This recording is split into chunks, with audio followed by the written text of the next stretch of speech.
together. Radio 91, where it's always better. Where it's always better.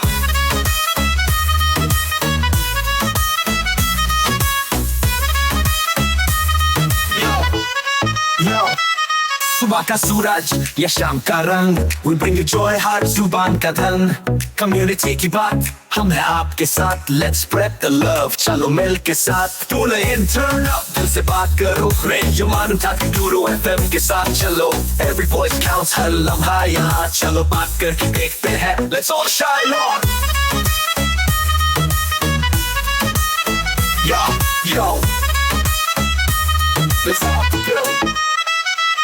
सेहत की बात और dreams to share. Radio Manu 92 FM, we're always there. From unity to joy, we bring the light. Every word, every tune makes everything right. Listen up, it's time to unite. Radio Manu 92 FM, shining bright. Dill se suno, we love and care. Chalo baat karke dekhte hain, let's take it there. So come along for the ride. Radio Manu 92 FM, we're by your side. चलो बात करके देखते हैं. Your voice, your guide.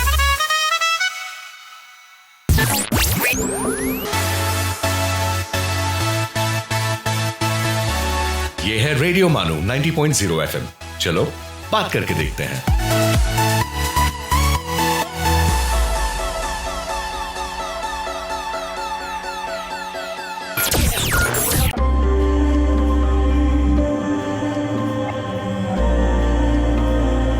This is Radio Manu 90.0 FM presenting Jahan-e-Dakkan.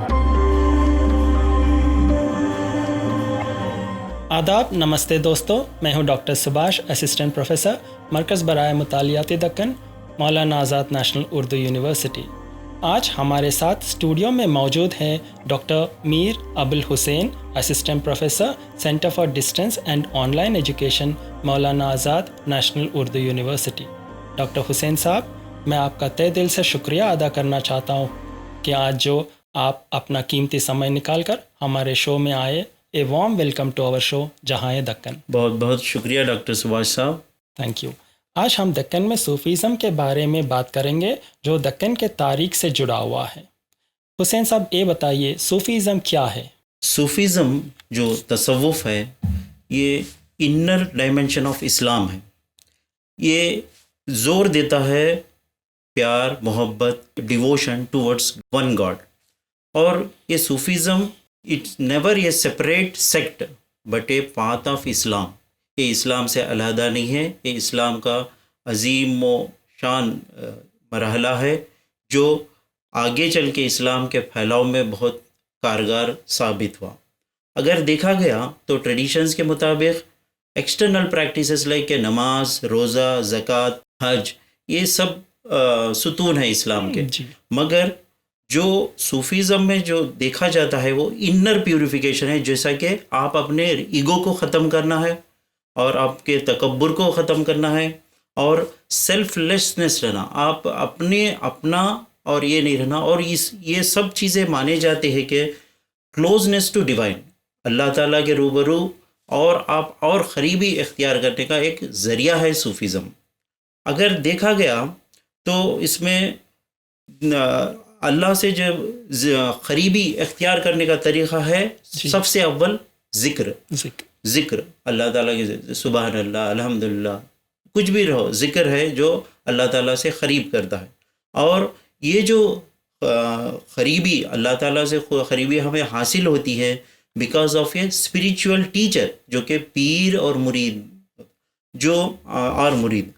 और ये Sufis में ये देखा गया है कि ये जो इसकी मजबूती, ये जो पीर और मुर्शिद, इसके बुनियाद पे ही है.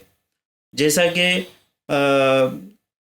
हम बताते हैं कि one God, one universe, forms are very different. Unified है कुछ है, मगर they all are bound with one aspect, that is love. Devotion. इसकी शुरुआत कहाँ हुई सूफीज़म की? सूफीज़म जो देखा गया तो इस्लाम उरूज में आने के बाद, जैसा कि 7th और 8th सेंचुरी में उम्मयद खिलाफत के दौर में देखा जा सकता है।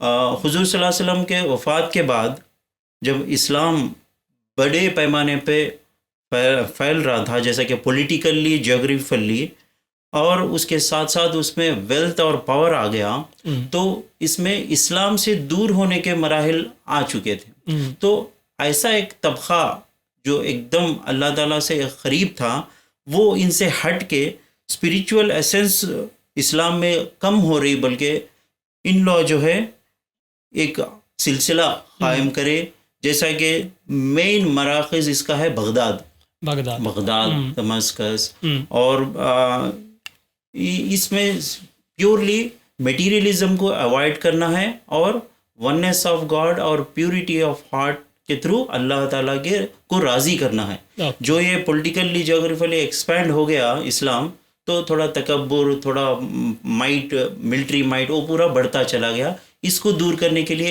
एक जो तरीक़ेकार इस्लाम में रुजू हुआ जो है सूफीज़म। तो ये सूफीज़म हिंदुस्तान कब आया? सूफीज़म हिंदुस्तान में औलिया, अनडाउटेडली औलिया अल्लाह लाए सूफीज़म और इस्लाम की तालीमात फैलाए, लेकिन ये जो सूफीज़म का ताल्लुक़ जो है अरब ट्रेडर्स जो केरल कोस्ट से है, ये जो ताल्लुक़ात, ये मजहबी ताल्लुक़ात नहीं है, वो प्योरली मजहबी बुनियाद पे सूफीज़म इंडिया में एंटर नहीं हुआ।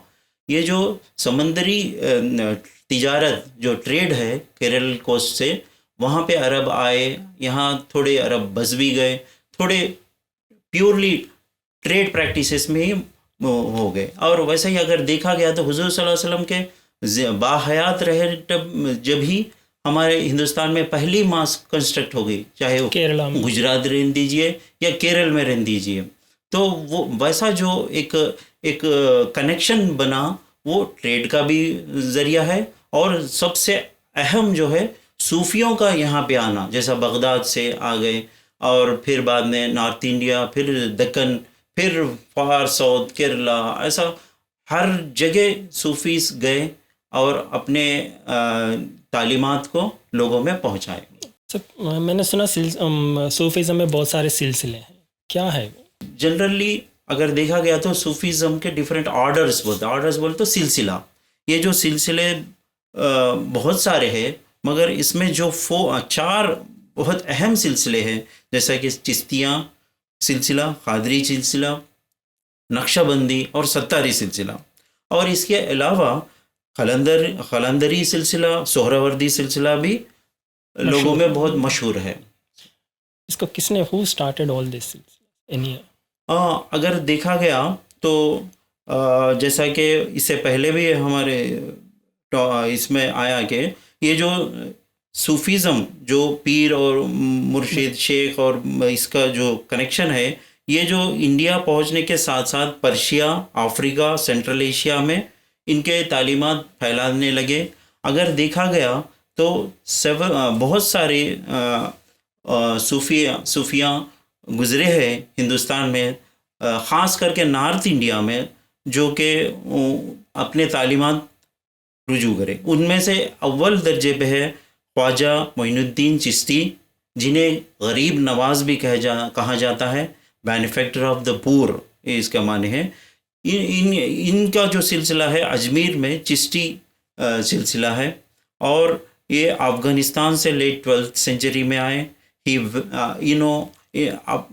सारे आवाम को मज़हब, मिल्लत और इसके बना सबको अपने पास बुलाए, और जो भी फेथ है इसका फैला हुआ। यहाँ पे ये जो सेंटर माना जाता है कि हिंदू मुस्लिम यूनिटी का जो फाउंडेशन कह सकते हैं, यहाँ ख्वाजा मोइनुद्दीन चिश्ती। और वैसे ही बाबा फरीदुद्दीन शकरगंज, ये पंजाबी चिश्ती सेंट है, और इनका अभी ये तो एसवेल इंडिया, जैसा कि अब ये पाकिस्तान में है, और ये अपने पोएट्री से बहुत फेमस है, और poetry into local language, Punjabi language. He became पीर और जनरस डिवोटी बने। He spoke in different languages, mainly the Punjabi language. क्या है, सूफियों का एक अहम नुक्ते नज़र है कि जिन लोगों से हम मुखातिब हो रहे उनकी अपनी मादरी ज़बान में जो कनेक्शन बैठता वो इनको बहुत रहा गया। जैसा कि दक्कन में भी देखा गया तो तेलुगु ज़बान में है, और वैसे ही यहाँ पे ये बाबा फरीदुद्दीन पंजाबी लैंग्वेज में अपने तालीमात ये करें। ख्वाजा कुतुबुद्दीन बख्तियार खाकी, ये मोइनुद्दीन दिल्ली के बिलाउड डिसेपल है, और उसके साथ साथ इनकी जो खानखा है महरुली दिल्ली में है। वैसे ही ख्वाजा निज़ामुद्दीन औलिया, ये बहुत मशहूर और मारूफ सूफ़ी गुज़रे हैं, और ये है बख्तियार खाकी साहब के डिवोटी। ख्वाजा निज़ामुद्दीन औलिया जो love the creatures of God for the sake of divine, ये इनकी जो तालीमात है पर्शियन लैंग्वेज में हमें मिलते हैं, और इनके गैदरिंग्स में जो अहम नुक्ते नज़र है जो है ख़व्वाली है। म्यूज़िक वो बहुत सारे लोगों को जोड़ने में, जैसा कि जो समा गैदरिंग्स है उसमें अल्लाह का ही जिक्र है, खुदा का ही जिक्र है। ये जो ख़व्वाली जो फेमस सूफ़ी इकराम के दौर में हुआ, ये निज़ामुद्दीन औलिया के दौर से ही शुरू हुआ। गुफ्तगू का सिलसिला जारी रहेगा, लेते हैं छोटा सा ब्रेक।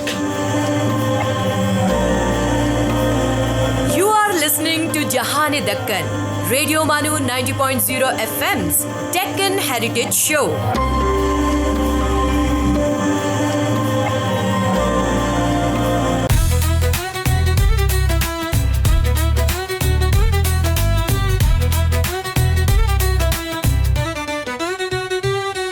ये है रेडियो मानू, एक community radio station. So join the wave, come along for the ride. Radio Manu 90.0 FM, we're by your side. चलो बात करके देखते हैं. Your voice, your guide.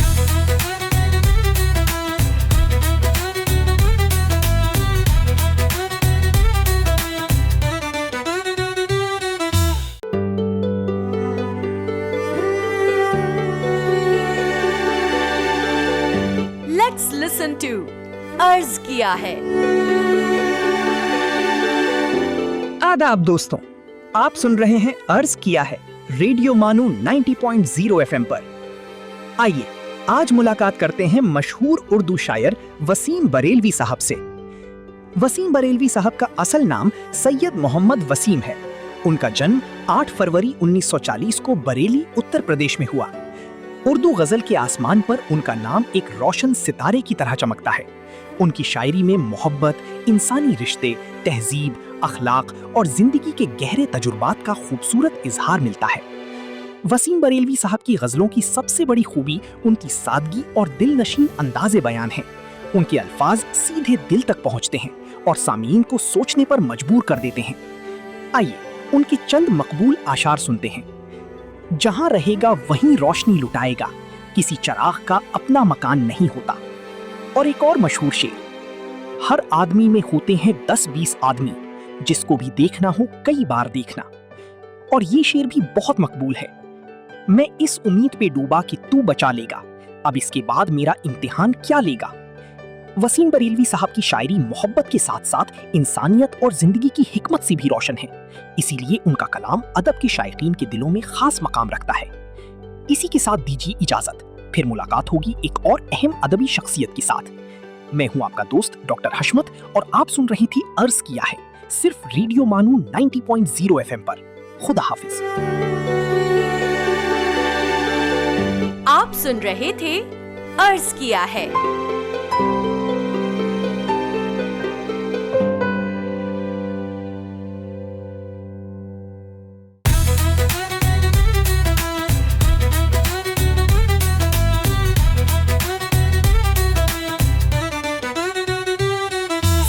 Marketing और ब्रांड प्रमोशंस के लिए हमसे राब्ता करें radiomanu@manu.edu.in पर। So join the wave, come along for the ride. Radio Manu 90.0 FM, we're by your side. चलो बात करके देखते हैं। Your voice, your guide.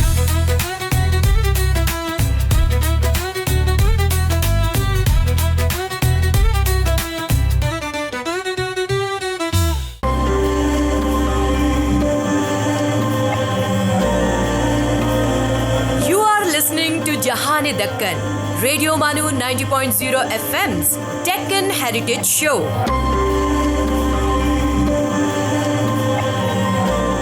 Break के बाद आप सभी का खैर मकदम है। आप सुन रहे हैं जहाँ ये दक्कन, और इस सीरीज़ में आज हम गुफ्तगू कर रहे हैं सूफीज़म इन डेक्कन। हुसैन साहब, ये बताइए सूफीज़म दक्कन को कब पहुँचा? ये बहुत इंटरेस्टिंग मरहला है।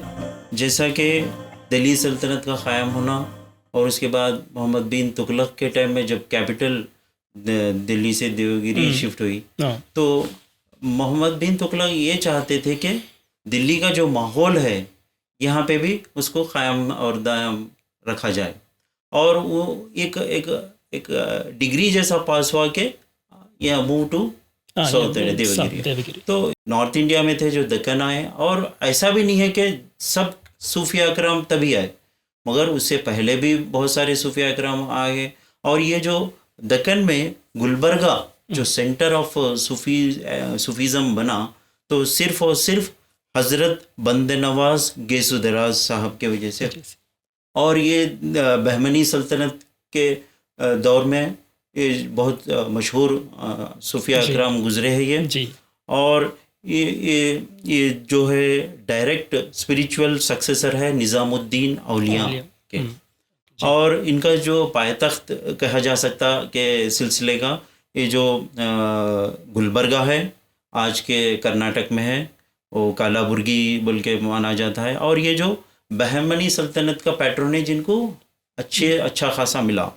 और ये अपने चिश्ती सिलसिले में जो अहम नुक्ते नज़र है लव और service, love to God and service to humanity, और ये जो दोनों इस पे कायम और बरहम रहे। गुलबर्गा जो श्राइन है, तो वहाँ पे लोग मज़हब और मिल्लत कुछ फ़र्क नहीं जैसा आना जाना है, और ये जो मरकज़ बन गया हिंदू मुस्लिम यूनिटी का।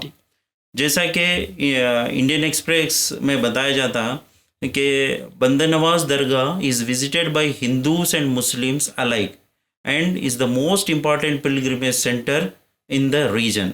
जैसा कि ये जो उर्स होता है उसमें तादाद ये कुछ मजहबी मिल्लत और उस कुछ डिफरेंसेस नहीं, जैसा बहुत तादाद में लोग शामिल होते हैं और अपने ये जो सूफीज़म के प्रीचिंग्स को है आगे लेते हुए चलते हैं। वैसे ही हज़रत हुसैन शाह वली जो कि हैदराबाद गोलकोंडा के 16वीं सेंचुरी के सूफिया कराम हैं, और इन्हीं के नाम से हुसैन सागर लेक बनवाया गया 1562 में। सुल्तान इब्राहिम कुली कुतुब शाह उनके हुसैन शाह वली जैसा कि उनके आनर में उनके इज़्ज़त में ये बनाया गया हुसैन सागर, और हुसैनी सैयदी लीनियज से ये बिलोंग करते हैं। वैसे ही हज़रत मीरान हुसैनी ये जो है 17वीं सदी के गोलकोंडा हैदराबाद के सूफिया कराम हैं। ये इनकी दरगाह टोली चौकी शेखपेट हैदराबाद में रूबरू है। Aurangzeb invoked Miran Hussaini's blessings during his Dakkani campaigns. The saint shrines features emblematic figure of dog, symbolic loyalty and its entrance. ये दक्कन क्रॉनिकल का रिपोर्ट है जिसमें मीरान हुसैनी की दरगाह के बारे में one of the most venerated Sufi shrines of the Deccan बोल के कहा गया है। ये शेखपेट में वाक़ है। और अदर दिगर सूफिया कराम जैसा कि देखा गया तो खुल्दाबाद नियर औरंगाबाद में वैलीज ऑफ सेंट्स बोल के एक जगह है। After Qutb Shahi rulers Chishti saints like Burhanuddin Gharib ये 14वीं सदी के हैं, और countless an number of Sufis वली अल्लाह गुजरे हैं दक्कन में, जिसके वजह से ये रिच हेरिटेज और ये कायम और दायम है। अगर देखें तो दक्कन पे बहुत मशहूर सूफ़ी सेंटर्स है हैदराबाद, गुलबर्गा और औरंगाबाद। इसके अलावा बीजापुर, बिदर, निज़ामाबाद, और अगर देखा गया तो जैसा कि दक्कन बोले तो दक्कन में जब हम हिस्टोरिकली जोग्राफिकली देखते ये आंध्र देशा जो कॉन्सेप्ट है सिर्फ दक्कन के कोस्टल आंध्रा में, जैसा कि श्रीकाकुल से विजयनगर, विशाखापट्टनम या लास्ट नेल्लूर। पॉइंट जैसा कि नेल्लूर तक भी सूफिया कराम का इतना लोगों पे, सोसाइटी पे और कल्चर पे इतना इम्पैक्ट है कि ये सिर्फ दक्कन के माने हम गुलबर्गा, हैदराबाद को सीमित होने की, पेनुगोंडा, अनंतपुर के पेनुगोंडा, शकर फरीदुद्दीन शकरगंज रेंज दीजिए, या पेदकाकानी गुंटूर के ये रेंज दीजिए, और ये 12 शहीद दरगाह रेंज दीजिए नेल्लूर का, जहाँ पे लोग जाते हैं, मन्नत मांगते हैं, रोटी ये करते हैं। और ये आने वाला जुलाई में ही है, हर साल होता है। अपना मन्नत पूरे होने पर जो लोग खुशी का इजहार करके उनको तोहफे भी जैसा देते, ये पूरा कोस्टल बेल्ट और ये हैदराबाद, गुलबर्गा, ये सब दक्कन सूफियों के अंडर ही आता है। सर अब आते हैं, what is their cultural contribution, social contribution? ये बहुत अहम इम्पैक्ट समझिए आप, इम्पैक्ट नहीं, एक सूफीज़म जैसा फैलते, जैसा लोगों में पहुंचा, तो उसमें उसने सिर्फ मजहबी ताल्लुक से नहीं, समाजी और सकाफती एतबार से भी बहुत इन्फ्लुएंस दिया। जैसा कि एक सिंथेटिक वर्शिप आई, जैसा कि उसको जैसा देखा गया, तो इसमें कम्युनल मीटिंग्स है, और जैसा कि मैं बार बार रिपीट हुए जैसा लग रहा आपको, लेकिन ये जो मज़हब और मिल्लत के बुनियाद पे नहीं, जैसा जो मीटिंग्स हो रहे थे लोगों के बीच में, जैसा कि टूम्स पे मिलना, जैसा कि बंदे नवाज के इस पे most of the pilgrims visited are Hindus.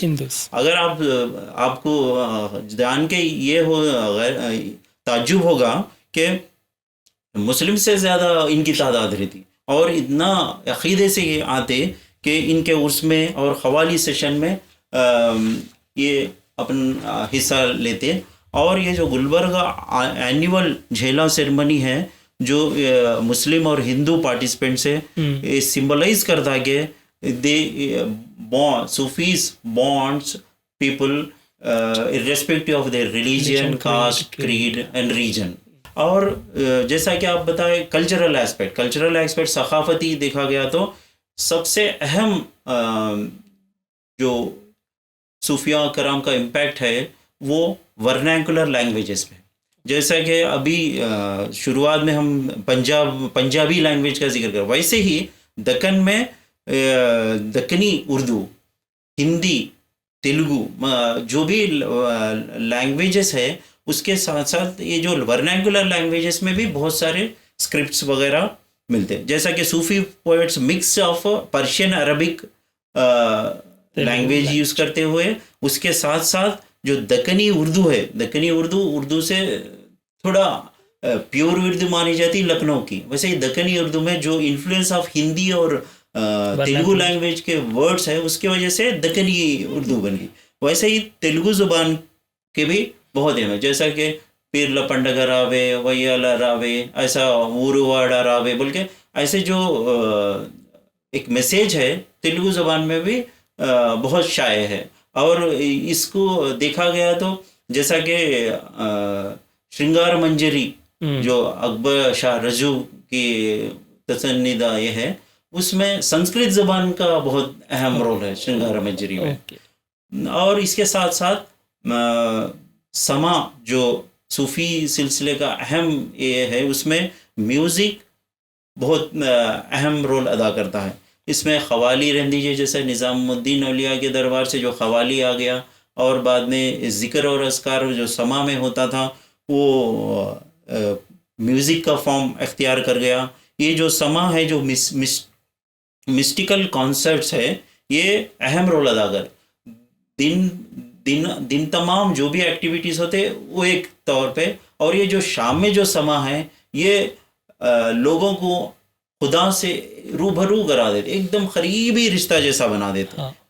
और इसमें अगर हिस्टोरिकल बायोग्राफीज या कुछ भी देखा गया तो Sufi historiographies and works were also recorded into vast literature of poetry and musical works. इसका बहुत अच्छा सा एग्जाम्पल है गेसु दराज के जो भी तसन्नीदा ये हैं। और ये जो थर्सडे नाइट वाली ख़वाली सेशन है, बहुत अहम रोल अदा करती है। Last but not the least, जैसा कि आर्किटेक्चर और अर्बन फैब्रिक पे भी सूफियों का इम्पैक्ट है। जो देखा गया तो ये जो सूफी श्राइन्स बने या मसाजिद बने या मदारिस बने, ये जो एजुकेशनल एक्टिविटीज़ के हब बन गए, जैसा कि मदारिस में हिफ्ज़ कुरान के साथ साथ रीजनल लैंग्वेजेस रहने दीजिए या रूटीन हर चीज़ का वहाँ पे आपको हॉस्टल फैसिलिटी है। इसके लिए बेहतरीन एग्जाम्पल है बिदर की मदारिस। गुफ्तगू का सिलसिला जारी रहेगा, लेते हैं एक छोटा सा ब्रेक। आप सुन रहे हैं जहान दक्कन, रेडियो मानू 90.0 FM का डेक्कन हेरिटेज शो।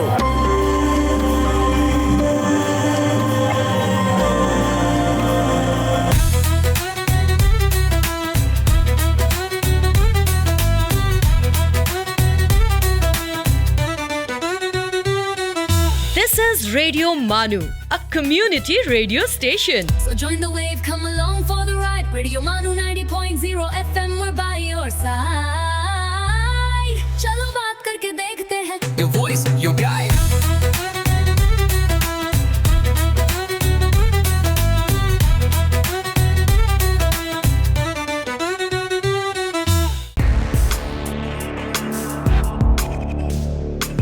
आइए अब सुनते हैं हिस्ट्रीज मिस्ट्रीज। दोस्तों आदाब, आप सुन रहे हैं मिस्ट्रीज आरजे उबैद के साथ। आज के प्रोग्राम में हम बात करेंगे पोलियो वैक्सीन की, जो जदीद तिब की सबसे कामयाब और मौसर दरियाफ्तों में शुमार होती है। पोलियो एक वायरल बीमारी है जो ज़्यादातर 5 साल से कम उम्र के बच्चों को मुतासिर करती है। ये वायरस नर्वस सिस्टम पर हमला करता है, बाज़ औक़ात चंद घंटों के अंदर मुस्तकिल फालिज का सबब बन सकता है। 20वीं सदी के आगाज़ में पोलियो दुनिया भर में खौफ की अलामत बन चुका था। हर साल हज़ारों बच्चे इसका शिकार होते थे। इस बीमारी के खिलाफ पहली कामयाबी सन 1955 में हासिल हुई, जब अमरीकी साइंसदान डॉक्टर जोनस सॉल्क ने पहली मौसर पोलियो वैक्सीन तैयार की। इस वैक्सीन की आजमाइश तिब्बी तारीख़ की सबसे बड़े तजुर्बात में शुमार होती है, जिसमें तकरीबन 18 लाख बच्चों ने हिस्सा लिया। इस कामयाबी के बाद पोलियो के केसेस में नुमाया कमी आना शुरू हो गई। बाद आज़ा 1961 में डॉक्टर अल्बर्ट सेबिन ने ओरल पोलियो वैक्सीन मुतारिफ कराई, जो चंद कतरों की सूरत में दी जाती थी। इस वैक्सीन की आसानी और कम लागत की वजह से दुनिया भर में बड़े पैमाने पर हिफाजती कैंपेन चलाना मुमकिन हो सका। वर्ल्ड हेल्थ ऑर्गेनाइजेशन WHO के मुताबिक सन 1988 में ग्लोबल पोलियो एराडिकेशन इनिशिएटिव के आगाज़ के बाद पोलियो के केसेस में 99% से ज़्यादा कमी आ चुकी है। एक वक्त था जब 125 से ज़्यादा ममालिक में पोलियो पाया जाता था, लेकिन आज ये बीमारी दुनिया के चंद ही इलाकों तक महदूद होकर रह गई है। पोलियो वैक्सीन की कहानी इस बात का सबूत है कि साइंस, रिसर्च और इज्तिमाई कोशिशों के ज़रिए इंसानियत खतरनाक बीमारियों पर काबू पा सकती है। हर बच्चे को पोलियो के कतरे पिलाना एक सेहतमंद और महफूज मुस्तकबिल की ज़मानत है। दोस्तों आप सुन रहे थे हिस्ट्री मिस्ट्री आरजे उबैद के साथ। आपसे फिर मुलाकात होगी, तब तक के लिए सुनते रहिए रेडियो मानू 90.0 FM। चलो बात करके देखते हैं। You were listening to History's Mysteries.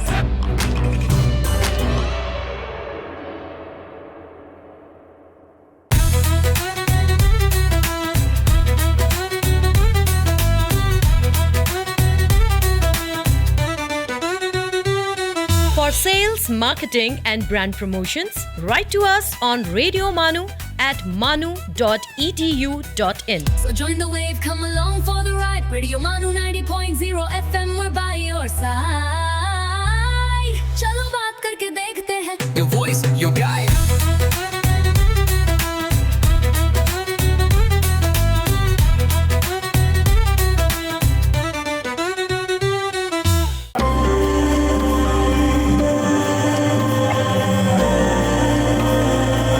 सुन रहे हैं जहान दक्कन, रेडियो मानू 90.0 FM का डेक्कन हेरिटेज शो। ब्रेक के बाद आप सभी का खैर मकदम है। आप सुन रहे हैं जहान दक्कन और हमारे साथ स्टूडियो में मौजूद हैं डॉक्टर सैयद मीर अबुल हुसैन, और हम गुफ्तगू कर रहे हैं दक्कन के सूफीज़म के बारे में। हुसैन साहब, ये बताइए, What is the contribution of Sufism to regional architecture? हाँ, ये बहुत अहम नुक्ता है। जैसा कि सूफिया कराम के इज़्ज़त माब में जैसा कि हुक्मरां थे, जैसा गुलकुंदा के हुक्मरां रहने दीजिए या बहमनी सुल्तान से रहने दीजिए, उनके इज़्ज़त अफजाई में जो फेमस आर्किटेक्चरल मॉन्यूमेंट्स बनाए वो आज भी हमारे लिए एक मिसाल के तौर पे क़ायम है। जैसा कि देखा गया तो ये पर्शियन स्टाइल ऑफ आर्किटेक्चर है जो कि सूफिया दरगाह और मदारिस और मसाजिद के तामीरात में हमें नज़र आता है। इस पर्शियन स्टाइल में जैसा कि डोम्स रहने दीजिए, नक्कारे नक्काशिया रहने दीजिए, और ये जो कुतुबशाही सुल्तान्स है they built in the honour of Sufi saints shaping the city's campus. Okay. और ये जो इनके श्राइन्स जो बनाए खुद हुक्मरां बनाए, इसमें देखा गया तो फेमस हुसैन सागर लेक ए सेक्रेड एंडोमेंट है वक्फ का, कमीशन फॉर हज़रत हुसैन शाह वली, और दक्कनी सिटीज़ मॉस्क जो बनाए गए, it's reflecting the patronage of Sufi patronage. For example white dome tomb of Bande Nawaz at Gulbarga is supposedly one of the India's largest shrine domes, Gulbarga। और और हैदराबादी दरगाह में अगर देखा गया तो जैसा कि मैं अभी बताया, Persian style of architecture, domes और नक्कारे कहे गए कुतुबशाही सुल्तान्स के ओर से। और एक नोटेड हेरिटेज रिपोर्ट में ऐसा पेश किया गया है कि Hussain Shah Wali's shrine in Hyderabad remains a symbol of old world heritage. World heritage. It completes the curved statue and symbolic motifs. और ये मिडिवल दक्कन में जो कल्चरल लेगेसी है उसमें एक अहम किरदार अदा करता है आर्किटेक्चरल जीनियस, जो कि इनके सूफिया कराम के ऑनर में बनाए गए। आप ये बताइए, ये सूफ़ी निगारों और ये दक्कनी सल्तनत के बीच में किस तरह के रिलेशंस थे, रिश्ते थे? Does the ruler supported the Sufi saints? हाँ, ये हाँ 50-50 समझिए। अब सिलसिलों में ऐसा है कुछ अब आप नॉर्थ इंडिया में ही ले लीजिए, दक्कन दौर में जब निज़ामुद्दीन औलिया का दौर था तो वहाँ पे तकरीबन 7 जनरेशन 7 सुल्तान गुजरे हैं, मगर कभी भी जैसा कि सुल्तान और सूफीज़ का इंटरेक्शन नहीं देखा जाता। अगर एक बार ऐसा भी हुआ कि कोई सुल्तान ज़बरदस्ती उनसे आके मिलना भी चाहे तो बोले मेरे दरगाह के 2 दरवाजे हैं, आप एक दरवाजे से एंटर हुए तो मैं दूसरे दरवाजे से, वैसा इतना सख्ती से। लेकिन जब दौर बदला, मुग़ल दौर आया, ये जो सोहरावर्दी सिलसिला, मुग़ल दौर में ऐसा है कि अकबर बहुत मानते थे, अकबर और चिश्ती के बीच में सलीम चिश्ती जो है, अब अकबर अपने बेटे का नाम ही सलीम रख दिए, जो कि जहांगीर द एम्परर है, वो मानते थे। ऐसा नहीं है कि सब नहीं मानते थे और सब उनको ये करते थे, लेकिन ये ऐसा है कि ये जो जैसा कि इस्लाम में दिल्ली सल्तनत में देखा गया तो अपने पावर को कंसोलिडेट और ये करने के लिए इन्वेस्टिट्यूर लेते थे, खलीफा से हमारे को मिला, फिर बाद में सूफिया कराम के पास गए तो हम लोगों में हमारी इज़्ज़त और बढ़ेगी, और ये जो रिलीजियस टच था वो थोड़े लोग चाहे, लेकिन इसमें भी ऐसा है कि थोड़े पावर के साथ घुल-मिल के थे, थोड़े एकदम दूरी इख्तियार करे थे, सिर्फ खुदा की ज़िक्र और लोगों को सही राह दिखाने में और मोहब्बत और अमन हारमोनी के बारे में ही चला, ऐसा है।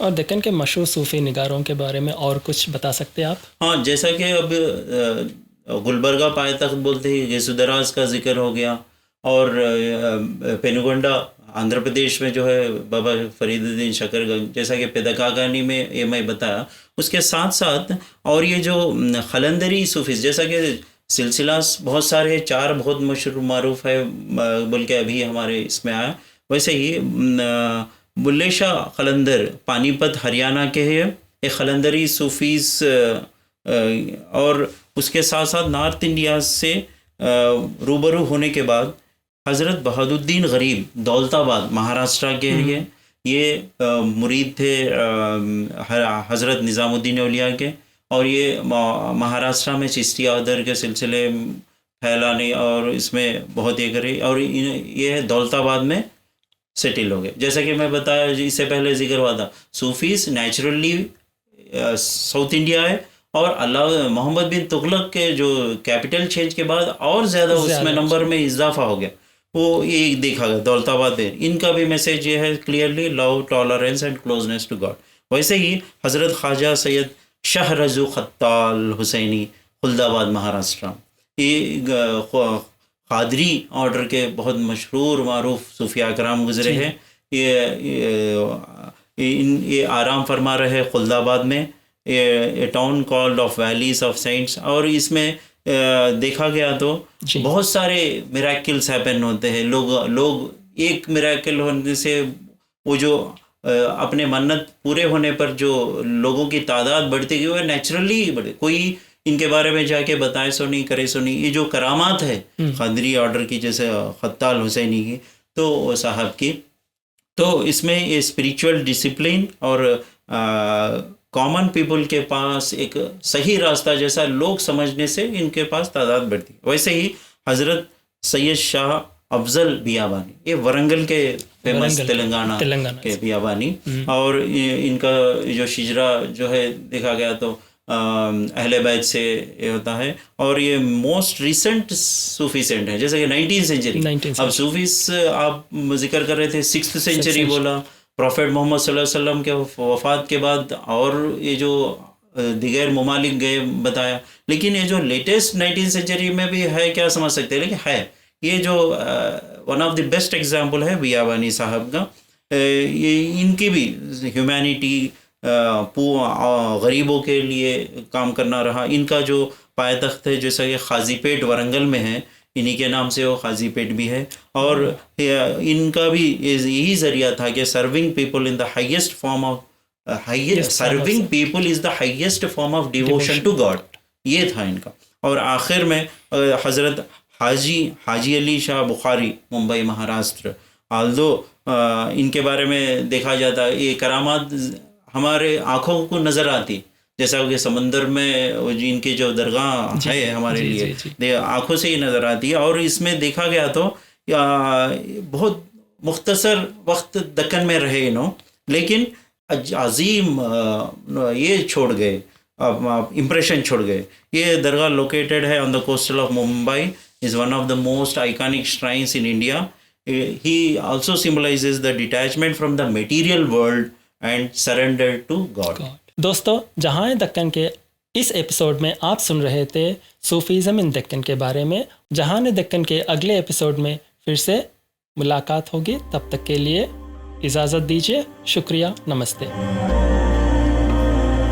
You were listening to जहान-ए-दक्कन on Radio Manu 90.0 FM। चलो बात करके देखते हैं।